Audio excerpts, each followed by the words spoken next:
시간은 하나님의 말씀을 봉독하는 시간입니다. 하나님의 말씀은 신약성경 에베소서 6장입니다. 에베소서 6장 1절에서 3절까지 말씀, 신약성경 316면입니다. 에베소서 6장 1, 2, 3절 말씀, 저와 여러분이 한 절씩 교독하고 마지막 한 절은 합독하겠습니다. 신약성경 316면입니다. 에베소서 6장 1절 말씀 제가 먼저 읽겠습니다. 자녀들아, 주 안에서 너희 부모에게 순종하라. 이것이 옳으니라. 내 아버지와 어머니를 공경하라. 이것은 약속이 있는 첫 계명이니 같이 있습니다. 이로써 내가 잘 되고 땅에서 장수하리라. 아멘. 옆 사람 축복합니다. 하나님이 만지십니다. 잘 될 겁니다. 할렐루야. 오늘은 주 안에서 순종하라, 어버이 주일을 맞이해서 주 안에서 순종하라라는 제목으로 말씀을 함께 나누길 원합니다. 이 시대는 포스트 모더니즘의 철학 사조가 사람들의 사고와 또 사람들의 생각을 지배하는 시대입니다. 포스트 모더니즘 특징이 무엇입니까? 기존에 있던 모든 사상과 생각의 틀을 해체시키는 것이 포스트 모더니즘의 특징입니다. 그래서 기존에 있던 질서와 권위를 다 부인하고 거부하는 것이죠. 심지어 하나님의 말씀인 진리의 성경 말씀도 부인하고 교리도 배척하는 시대가 이 시대입니다. 그래서 성경에 아무리 기록되었어도 내가 하기 싫으면 그만이죠. 그러기에 이 포스트 모더니즘 후기 시대를 살아가는 우리 성도들은 세상이 이렇게 흘러가니까 우리는 당연히 이렇게 살아야 됩니다, 이렇게 말해서는 안 된다는 것이죠. 죽은 물고기는 물에 떠내려갑니다.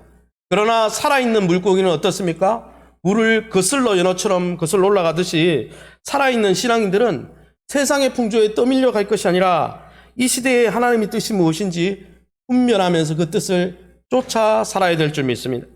그러면 오늘 이 본문을 통해서 모든 권위와 질서가 배척받고 부인되는 이 시대에 하나님은 어떤 분이실까요?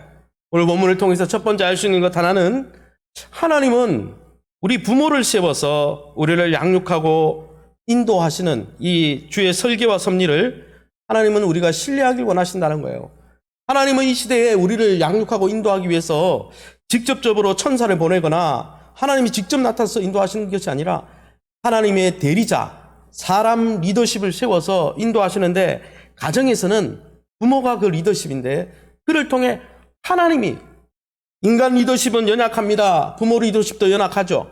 그렇지만은 하나님이 우리 연약한 부모를 통해서 나를 인도하시고 나를 돌보고 계시구나, 이걸 믿고 확신하기를 하나님은 원하신다는 것이죠. 저와 여러분은 이 하나님의 섭리에 대해서 믿고 확신할 수 있기를 예수 이름으로 축원합니다. 에베소서 6장 1절 말씀 우리 같이 한번 읽어보겠습니다. 자녀들아, 주 안에서 너희 부모에게 순종하라. 이것이 옳으니라. 아멘. 사도 바울은 오늘 본문에 보니까 주 안에서 옳으니라 했습니다. 무엇이 옳습니까?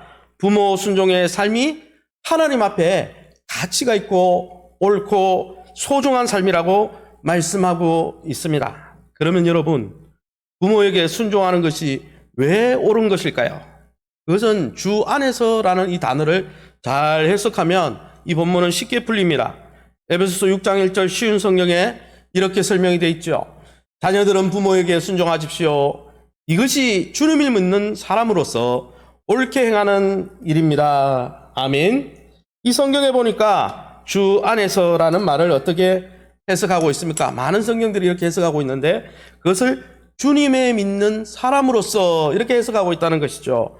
우리가 이제는 이 땅에 속한 사람이 아니라 예수 그리스도를 믿음으로 거듭나 하늘에 속한 사람이 되고 하나님께 속한 사람이 되었으니 하나님에 속한 사람으로서 가치롭게 살라는 거예요. 여러분, 예수 그리스도를 믿음으로 우리는 하늘나라를 상속받을 하나님의 자녀가 되었습니다. 할렐루야. 그러기에 여러분, 우리가 하나님께 속한 자가 되었으니 하나님이 기뻐하는 가치, 하나님이 옳게 생각하는 가치를 위해서 살아가야 한다는 것입니다. 그러면 여러분, 하늘에 속한 하나님의 자녀로서 부모에게 순종하는 삶을 왜 가치 있게 생각해야 할까요? 그것은 첫 번째는 우리의 주인이자 우리의 왕이신 하나님께서 부모 순종의 삶이 가치 있다고 명령하셨기 때문이에요.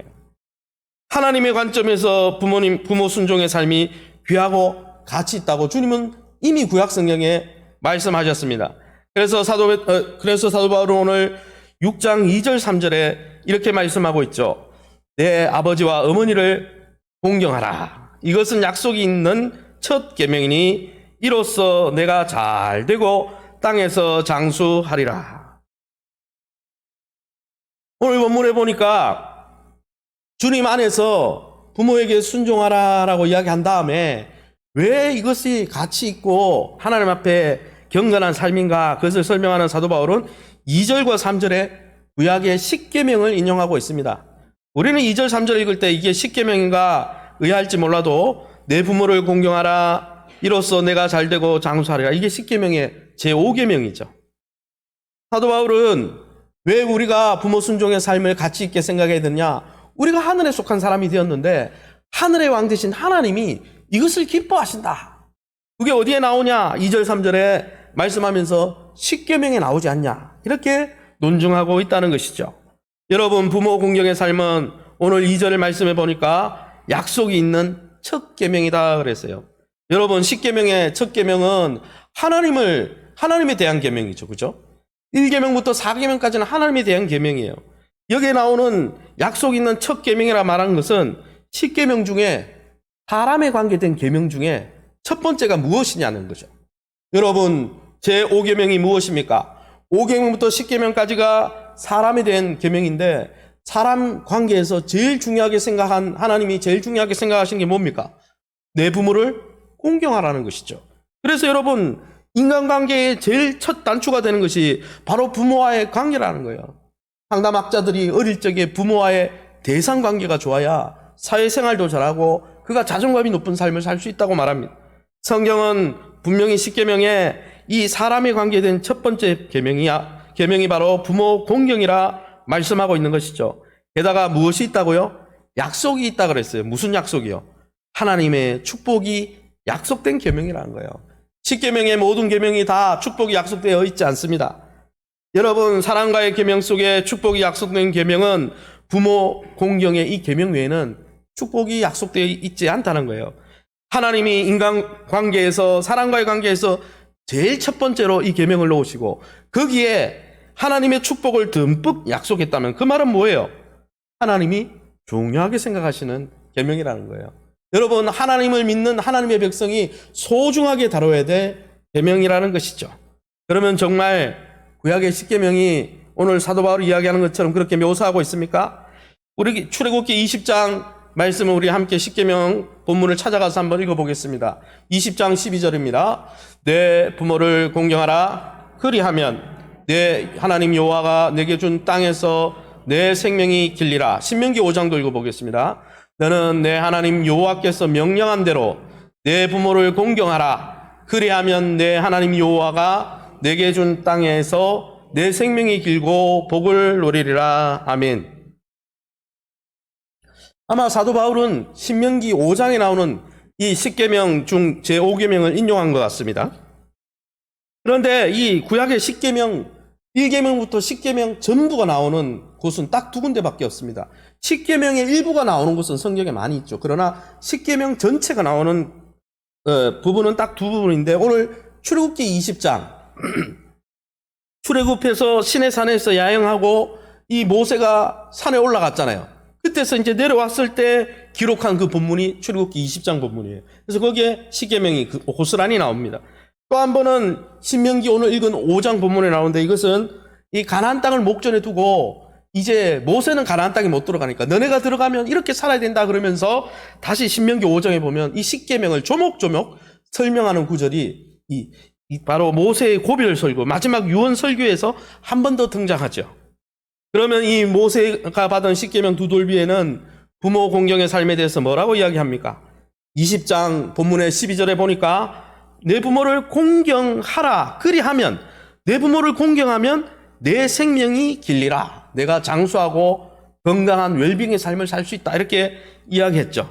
더불어 모세의 고별 설교, 모세가 지난날 수십 년 전에 하나님 앞에서 받았던 두 돌비를 기억하면서 고별 설교하는 신명기 5장에는 어떻게 제5계명을 설명했습니까? 아주 강조하고 있습니다. 없던 말을 덧붙이고 있죠. 십계명에는 없던 말을 뭐라고 되어 있습니까? 내 하나님이 여호와께서 명령한 것이라는 거예요. 뭐가요?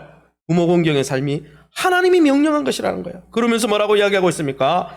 똑같이 부모를 공경하면, 그리고 내 생명이 길고, 앞에 출애굽기 20장에는 내 생명이 길리라 이것만 했는데 뒤에 첨언이 되어 있어요.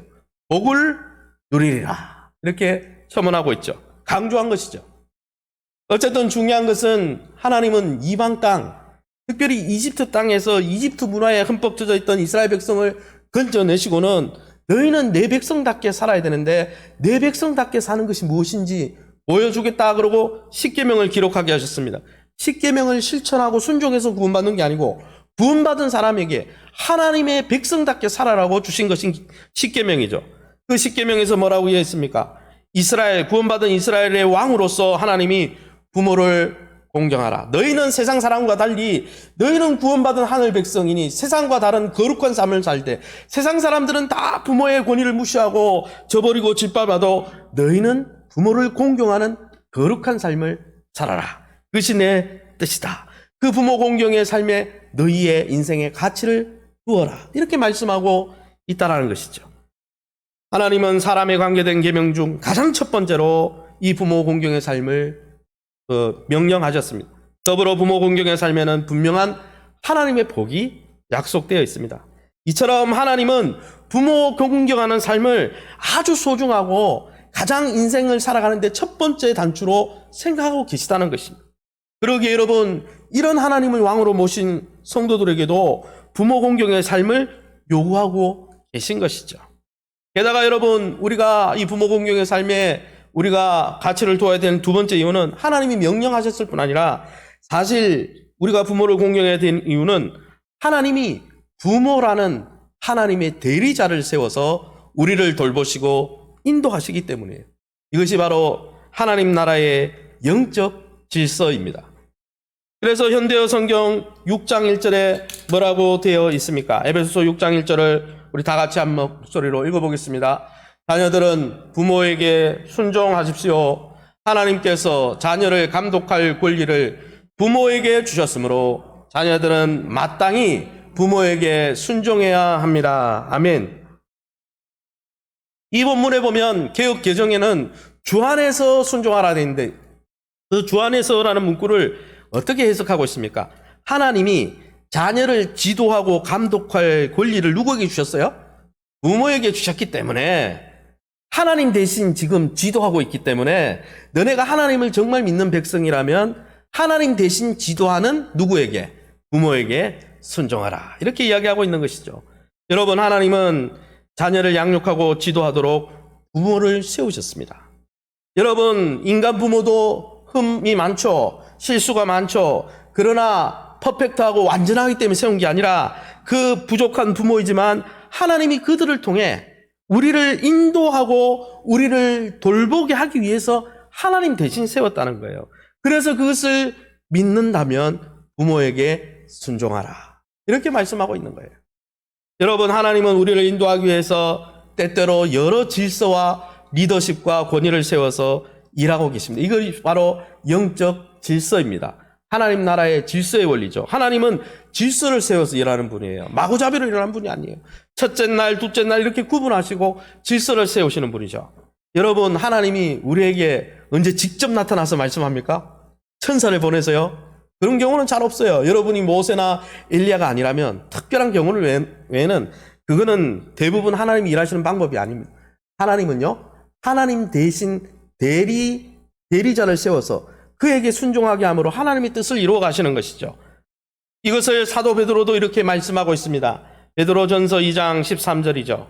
제가 밑줄 친 부분만 읽어보겠습니다. 인간의 모든 제도를 주를 위하여 순종하되 왕이나 14절에 총독에게 하라. 17절에 무사람을 공경하며 형제를 사랑하며 하나님을 두려워하며 왕을 존대하라. 이 본문에 읽어보면 하나님은요, 인간에 있는 모든 제도와 질서를 세운 분이라는 거예요. 그래서 여러분, 심지어 하나님을 알지 못하는 이방의 로마 정부의 왕이라도 하나님이 그를 세웠기 때문에 17절에 보면 그를 하나님을 정말 두려워한다면 하나님이 사용하고 있는 이방의 왕도 어떻게 하라? 존중해 주라. 이거를 확장해서 좁혀보면 부모에게도 적용할 수가 있는 것이죠. 하나님은요, 우리가 태어나의 가정을 설계하신 분입니다. 믿으시면 아멘. 그 가정에 우리를 보양하고 양육하기 위해서 부모를 선택하시고 세우시고 그 부모를 통해 우리를 먹이시고 입히시는 분이에요. 할렐루야. 마찬가지로 우리가 영적 신앙이 자라갈 수 있도록 교회를 설계하시고 조성하시고 교회 안에 영적 지도자를 세워 그 지도자를 통해 양육하고 인도해 가십니다. 더불어서 우리의 삶을 영위하는 이 국가도 이 나라도 하나님이 조성하시고 국가의 위정자를 세워서 여러분 그 위정자를 통해서 우리의 삶을 인도하시는 거예요. 이게 하나님의 원리예요. 가정을 세웠는데 하나님이 매일매일 천사를 통해서 왜 인도 안 하냐? 이거는 좀 어리석은 일이에요. 하나님은 하나님 대리자를 통해서 일하시거든요. 그게 성경의 원리예요. 이것이 하나님의 질서의 원리입니다. 하나님은 이 질서 가운데 하나님의 선하심과 인자심을 드러내는 분이죠. 그러기 여러분 부족하지만 인간의 대리자 하나님 대신 세워진 인간 대리자 인간의 권위자를 그들을 통해서 하나님이 일하고 계시다. 이것을 정말 믿고 신뢰한다면 하나님이 저 사람을 통해 일하고 계시구나. 이걸 알면은 그 사람이 좀 부족해도 그 사람의 리더십과 질서에 어떻게 될까요? 협력하고 순종하는 것이에요. 왜요? 그분을 통해 누가 역사하고 있기 때문에. 하나님이 역사하고 있기 때문에. 이걸 우리가 믿는 것이죠. 하나님은 교회 안에서 하나님이지 세상 밖에 나가면은 하나님이 아니지. 하나님은 온 우주의 하나님이고 온 우주 만물의 하나님이고 온 세상을 지으신 하나님입니다. 할렐루야. 그런데 여러분 가만히 생각해 보세요.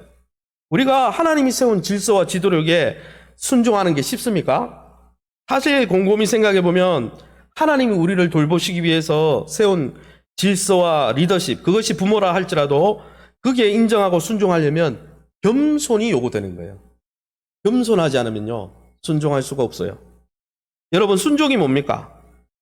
어떤 리더십과 질서 아래 들어가서 내가 리더가 되는 게 아니고 그 사람이 리더십인데 그 사람의 리더십 안에 쑥 끼어 들어가서 협력하는 게 순종입니다. 그러려면요 내 자존심, 내 자긍심 이걸 내려놓는 사람, 겸손한 사람이 순종할 수 있습니다. 여러분 하나님은 가정에서 자녀들이 부모가 좀 부족해도 부모의 날개 아래 겸손히 협력하는 그 모습을 보시고 겸손을 보시고 부모를 통해 돌보시고 인도하신다는 거예요. 여러분 하나님 제일 싫어하는 사람이 누구입니까? 교만한 사람이에요. 다 필요 없어. 하나님도 필요 없고 부모도 필요 없고 지도자도 필요 없고 내가 주인이야.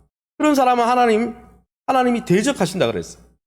그러나 하나님은 누구를 가까이 하신다고요? 겸손한 자를 가까이 하신다 그랬어요. 겸손한 사람의 특징은요 어떤 리더십이든 그 리더십 아래 들어가서 협력하고 맞출 수 있는 것이죠.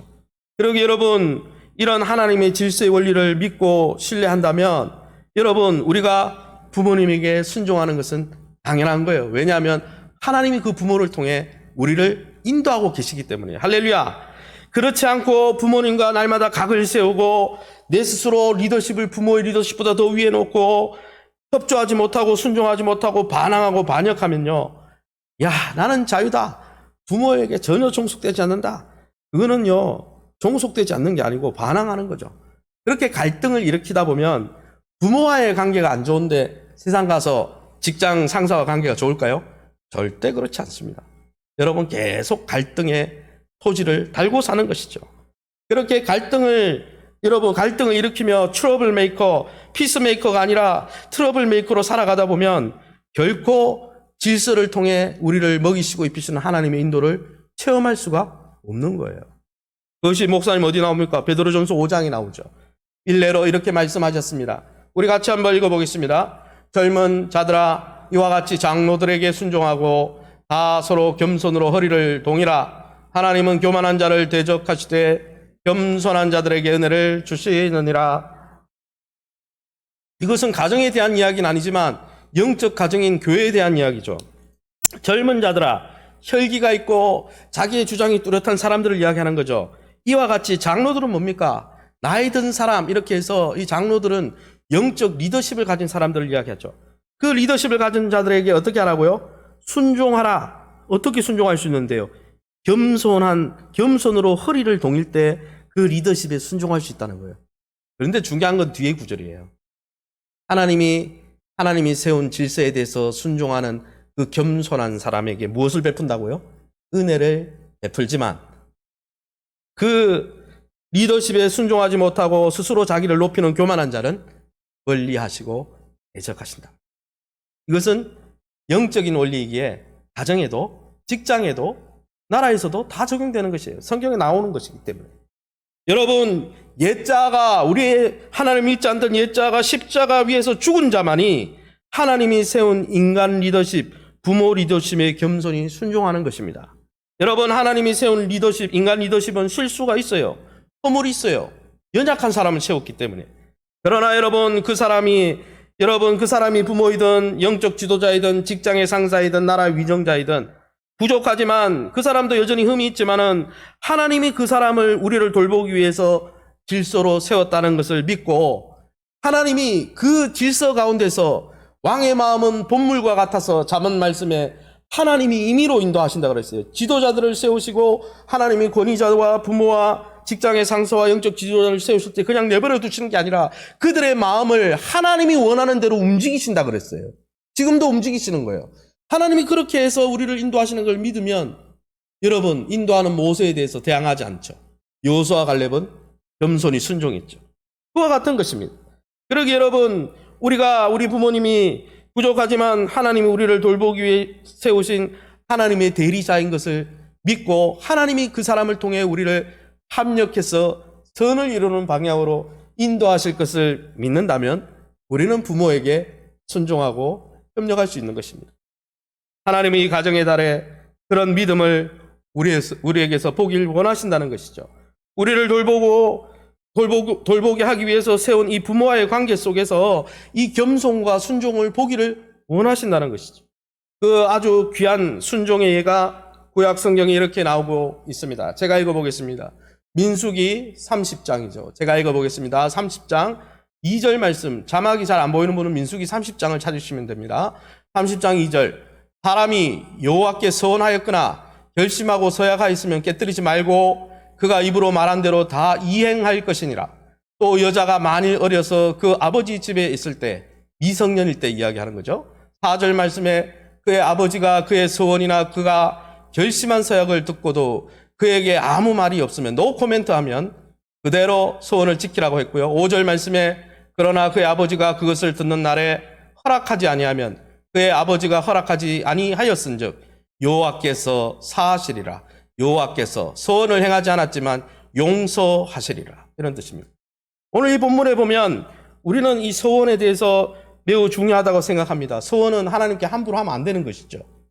입다라는 사사가 하나님, 내가 전쟁에서 승리하게 해주시면 제일 먼저 나를 맞으러 오는 일을 제물로 드리겠습니다. 딸이 나왔어요. 외동딸이. 그래야 됐죠. 물론 그걸 어떻게 드렸는지는 신학적인 문제가 있지만 중요한 것은 서원은 결코 취소할 수 없는 것입니다. 그런데 서원에 취소할 수 있는 예외 규정이 나옵니다. 민수기 30장이에요. 대부분은 내가 수련회 가서 막 감동을 받고 막 은혜를 받아가지고 막 하나님이 나더러 이제 휴학계를 내고 취업도 하지 말고 1년 동안 TBS 가서 선교하라고 감동을 주셨어요. 부모님하고 얘기했는데 부모님이 하지 말래. 목사님한테 이야기했는데 아직은 때가 아니다. 너 졸업하고 가래. 저렇게 영적으로 무지한 분들이 있나? 이러고 그냥 결단하고 나가는 게 하나님 뜻일까요? 보통은 그렇게 생각하죠. 그러나 성경은 그렇게 말하지 않는다는데 주의해야 될 점이 있다는 것이죠. 여러분, 하나님은 하나님께 순종하는 것이 중요하지만 부모의 하나님께 순종한다는 빌미로 부모의 권위를 무시하는 것 자체를 인정하지 않으신다는 것입니다. 그래서 뭐라고 되어 있습니까? 구약 성경에는 성경 본문의 3절에 또 여자가 만일 어려서 아직 출가하기 전에 결혼해서 출가하기 전에 미성년이고 부모의 아래 있을 때 하나님께 서원한 일이 있고 감동받아서 결심한 일이 있어도 부모님이 그 내용을 듣고 어떻게 하면요. 5절에 그러나 그 아버지가 그것을 듣는 날에 허락하지 않으면 그건 안 돼. 내가 봐서는 그거는 하나님 뜻 아닌 것 같아. 그건 아닌 것 같아. 지금은 아닌 것 같아. 다음에 해라. 이렇게 하면 그것을 강행하면 안 되는 거예요. 부모에게 오히려 순종하라고 말하는 거죠. 왜요? 5절 하반절에 그 아버지가 허락하지 아니하였은즉 서약을 이루지 못할 것인데 하나님이 왜 너 서약 이루지 않았느냐? 그 죄에 대해서 사하시리라. 용서해 주신다는 거예요. 하나님은 우리 인간, 우리 자녀들이 하나님께 순종하기 전에 누구에게 순종하길 원하신다는 거예요? 보이는 부모에게 순종하는 훈련을 한 다음에 하나님께 순종하길 원하신다는 거예요. 보이지 않는 하나님께 어떻게 순종합니까? 하나님이 세운 권위자 부모에게 순종하지 않으면서 보이지 않는 하나님께 어떻게 순종한다? 그건 거짓말이죠. 보이는 영적 지도자에게 순종하지 않으면서 보이지 않는 하나님께 순종한다. 그것은 좀 우스운 이야기예요. 성경은 그렇게 말하지 않는다는 것입니다.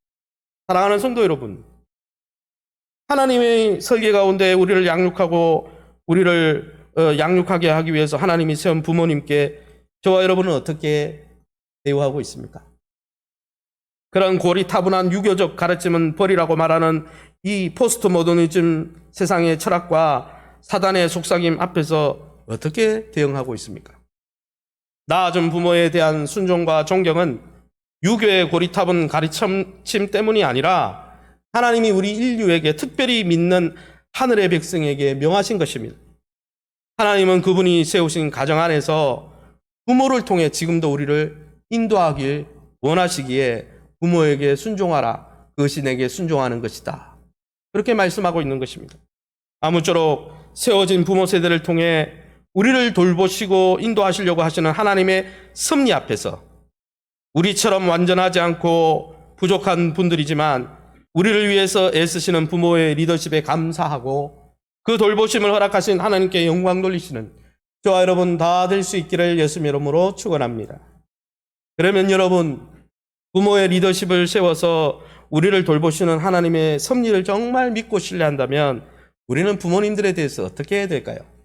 두 번째 원리는 우리가 정말 부모를 통해서 하나님이 우리를 돌보고 있다는 것을 정말 믿는다면 세워진 부모를 공경하고 그분들의 말에 청종해야 한다는 것입니다. 6장 2절 말씀 다시 한번 읽어보겠습니다. 시작. 내 아버지와 어머니를 공경하라. 이것은 약속이 있는 첫 계명이니. 먼저 부모에게 공경해야 됩니다. 목사님 1절은 왜 건너뜁니까? 1절에 나오는 부모 순종하라는 권면은 사도 바울이 한 권면이지 10계명에는 순종하라는 말은 없어요. 10계명에 나오는 권면은 공경하라입니다. 그래서 제가 먼저 공경하라는 말을 먼저 쓰는 것이죠. 여러분, 우리가 하나님이 부모 세대를 통해 우리를 돌보고 있다는 것을 정말 겸손히 인정한다면 우리를 섬기기 위해서 수고하는 부모를 공경하고 존중해야 한다는 것입니다. 할렐루야. 여기에 공경하다는 헬라어 단어는 가치나 값을 매기다. 어떤 물건에 값을 매기고 가치를 매기다는 뜻입니다. 구약 성경의 10계명에 나오는 공경하다, 카바드라는 히브리어도 똑같은 뜻인데 어떤 것에 가치와 무게를 두다는 뜻입니다. 그래서 어떤 값어치를 매기다 이런 뜻이에요. 즉 부모를 공경한다는 말은 부모와의 관계에 중요한 가치를 두라 이런 뜻입니다. 부모님의 지도와 권면을 가볍게 여기지 말고 거기에 무게를 두라라는 것이 진지하게 받으라는 이야기. 여러분, 하나님은 우리를 양육하기 위해 세운 부모와의 관계에 우리가 큰 가치를 매기고 거기에 우선순위를 두고 정말 소중한 부모님과 우리 사이의 관계가 정말 소중한 관계구나. 그 가치를 매기길 원하신다는 것이죠. 그렇게 부모를 존경하길 원하신다는 것입니다. 왜 그렇습니까? 부족하고 연약한 부모지만 하나님이 우리를 인도하기 위해서 세우셨고 그들을 통해 하나님이 지금 우리를 지도하고 계시기 때문에 그래서 그 부모와의 관계에 가치를 두라 이렇게 말하는 것이죠. 그러면 부모님과의 관계를 어떻게 가치를 두고 부모님을 어떻게 공경할 수 있습니까? 공경의 방법은 무엇일까요? 그것이 에베소서 6장 1절입니다. 같이 읽어보겠습니다. 자녀들아 주 안에서 너희 부모에게 순종하라. 이것이 옳으니라. 하나님이 세운 부모를 공경하는 자녀들은 어떻게 된다고요? 부모에게 순종하는 방법으로 공경해야 한다는 것입니다. 이 순종하라는 권면은 사도 바울이 공경하라는 이 계명을 어떻게 실천한 것인지 어떻게 구체적으로 실천해야 될 것인지 권면하면서 한 말입니다. 그러니까 부모를 공경하는 방법이 뭐냐? 부모의 말에 순종하는 것이다. 이렇게 이야기하는 거죠. 그래서 우리 부모님들이 이런 카네이션을 달아줄 때 항상 하는 말이 뭐예요? 이런 거 선물 필요 없으니까 평소에 내 말 좀 들어라. 그러지 않아요? 그런 말 안 들어보셨나 봐요. 그런 많이 들었어요. 내가 첫 아르바이트를 해가지고 첫 봉급을 다 틀어가지고 부모님에게 아주 좋은 걸 해드렸는데 이런 걸 안 해줘도 되니까 이런 건 네 밑에 쓰고 평소에 말 좀 잘 들어라. 말을 잘 듣는 게 그 사람을 존중해 주는 거예요. 제가 이렇게 설교를 할 때 여러분이 제 말씀에 귀를 잘 기울여 주는 게 저를 존중해 주는 방법이죠.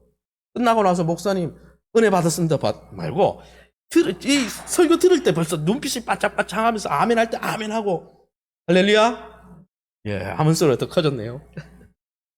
여러분, 이 순종하라는 권면, 근데 이 순종하다가 무슨 뜻일까? 제가 헬라어 사전을 찾아보니까 두 가지 의미가 있다고 합니다. 첫 번째는 그 사람이 말할 때 귀를 기울이다라는 뜻이에요. 경청하다. 두 번째 뜻은 귀를 기울일 뿐 아니라 말한 것에 복종하고 따라가다 이런 뜻입니다. 근데 보통 우리 순종하다 그러면 대부분은 따라가다 이것부터 생각하는데 순종의 첫 번째 원칙은요. 부모의 말에 경청해야 하는 것입니다. 부모님이 말씀할 때 여러분 귀를 쫑긋 세운 사슴이 여러분 주변에 물 먹을 때 어떻게 하는지 아세요? 귀가 360도로 돌아간다 그러죠. 정말 그래요. 토끼도 그렇고 완전히 돌아가는데 그냥 지나가는 말을 듣는 게 아니고 listen to 아주 귀를 쫑긋 세우고 경청한다는 거죠. 그것처럼 부모가 지도하고 권면할 때 부모를 존중하는 사람은 부모의 말 한마디도 허투루 여기지 아니하고 잘 귀담아 듣는다는 것이죠. 친구의 이야기보다 주변 소리보다 내 내면의 소리보다 누구의 권면에요? 부모님의 권면에 더 귀를 기울이고 귀담아 듣고 그것을 마음에 담아둔다는 것이죠. 이렇게 듣는 자녀를 볼 때 부모는 너무 존중받는다는 느낌에 너무 좋은 것이죠. 이것이 바로 부모를 공경하는 첫 번째 방법이에요. 부모의 권면에 경청하라는 것이죠. 두 번째는 무엇입니까? 귀담아 들을 뿐 아니라 순종하다는 말은 한번 따라합시다. 즉시 기쁘게 따라야 합니다. 즉시 부모님이 이야기할 때 즉시 기쁜 마음으로 억지로 하지 말고 따라가야 하는 것이죠. 부모의 권면을 듣고 순종할 때 이게 여러분 이렇게 부모의 말을 없이 여기지 않고 부모의 말을 즉시 기쁜 마음으로 자원함으로 순종하는 자녀를 볼 때요. 우리 부모 세대는요. 이렇게 선물 주지 않아도 용돈 주지 않아도 너무 행복한 거예요. 왜요? 그렇게 하나님의 인도를 받다가 잘 될 것을 알기 때문이에요. 그러기 여러분 사랑하는 성도 여러분 부모의 권면에 듣고 순종할 때 하나님은 그 듣고 순종하는 겸손한 사람을 하나님이 인도해 주시는 거예요. 그 앞길을 열어주시는 거예요. 할렐루야. 그러기에 그럼 목사님 성경에 배치되는 것 하나님 말씀과 배치되는 것을 시키는데요. 그때라도 공경심은 가져야 돼요. 교회 가지 마라 신앙생활 하지 마라 그런 데는 행동으로 순종할 수 없지만 여러분 그럴 때라도 부모를 통해서 하나님 역사하고 계시다는 걸 믿고 존중해야 됩니다. 그리고 사실은 성경과 배치되는 이야기를 하는 경우는 드뭅니다. 요즘 시대에 우리가 한국교회 시대도 아니고 반대하는 사람 별로 없어요. 그래서 웬만한 이야기들은 다 기쁨으로 순종해야 하는 것이다. 하나님은 이렇게 부모의 리더십에 하나님이 세운 질서 부모의 리더십에 공경하고 순종하는 자들을 복을 주시겠다 약속하셨습니다. 뭐라고 약속했습니까? 에베소서 6장 3절 쉬운 성경으로 자막을 참조해서 읽어봅니다. 그 약속은 내가 하는 일이 다 잘되고 이 땅에서 장수할 것이다 라는 것입니다. 아멘. 이 구절은 출애굽기 20장에나 나오지 않고 신명기 5장 6절 아까 읽었을 때 고별 설교할 때 이 모세가 이야기한 것이죠. 부모를 공경하면 어떻게 해요? 네가 장수할 거다. 게다가 뭐라고 그랬어요? 이 땅에서 네가 잘 될 거다. 이렇게 했습니다. 첫 번째 이 부모 공경을 통해서 하나님 주시는 복은 뭡니까? 땅에서 장수하는 복입니다. 장수란 말은 요즘 말로 웰빙의 복이죠. 건강의 복이죠. 얼마나 많은 사람들이 건강을 지키려고 좋은 음식을 먹고 운동에 열심을 품습니까? 그러나 여러분 아무리 보양식을 먹고 운동을 열심히 해도 부모와의 사이 속에 관계가 틀어지면요. 건강은 물 건너간 거예요. 정말 우리가 신경 써야 될 것은 부모님의 리더십을 존중하고 부모님을 공경하면서 부모님과의 관계가 이렇게 뭡니까? 친밀하고 화목할 때 하나님이 주시는 건강의 복이 임한다는 거예요. 할렐루야. 그리고 여러분, 건강하기 원하신다면 특별히 하나님이 여러분을 인도하기 위해서 세워놓으신 부모님이 존중해주고 그분들에게 순종하시기를 예수님의 이름으로 축원합니다. 두 번째 복은 무엇입니까? 땅에서 잘 된다 그랬어요. 이 잘 된다는 말은 successful 이렇게 됐습니다. 성공한다, 형통한다 했습니다. 여러분, 이 세상에 성공적인 삶을 살려면 부모와의 관계가 좋아야 한다는 거죠. 이거는 여러분 성경에 나오는 오늘 말씀이고 하나님의 약속이지만 상담학자들도 다 이야기합니다.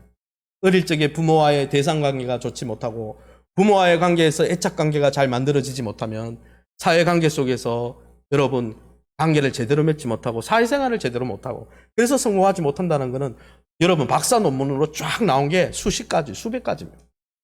하나님은요, 저와 여러분이 첫 번째 사회생활인 부모와의 관계를 통해서 부모님과의 좋은 관계를 통해서 우리가 건강하길 원하고 우리의 사회적인 관계들이 더 넓혀지고 형통해지길 원하십니다. 분명히 그 축복을 주신다고 했습니다. 여기에 한 가지 예만 들고 제가 마치려고 합니다. 룻기 말씀입니다. 룻기 1장 말씀 제가 읽어보겠습니다. 오르바는 그의 시어머니에게 입맞추되 룻은 그를 붙쫓았더라.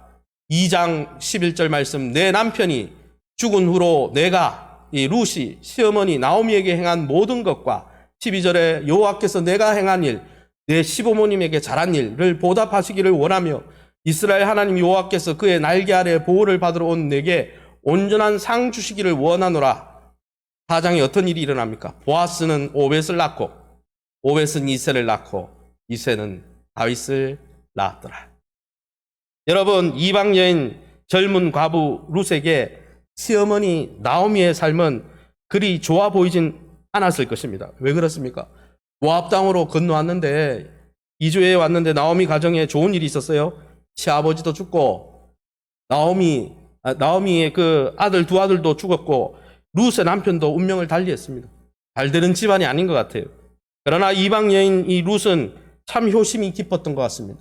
시어머니 나오미를 그렇게 멸문지화를 당하고 어려움을 겪는데도 시어머니를 업수 여기지 않고 가볍게 생각하지 않고 시부모님을 공경하고 그 1장 14절에는 이 오르바라는 이 며느리는 어머니를 굿나잇 키스 아니죠. 굿바이 키스를 하고 떠나버렸는데 룻은 그녀를 그 시부모님을 붙쫓았더라.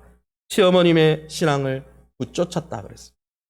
그러자 이 청산과부였던 룻이 어떻게 됩니까?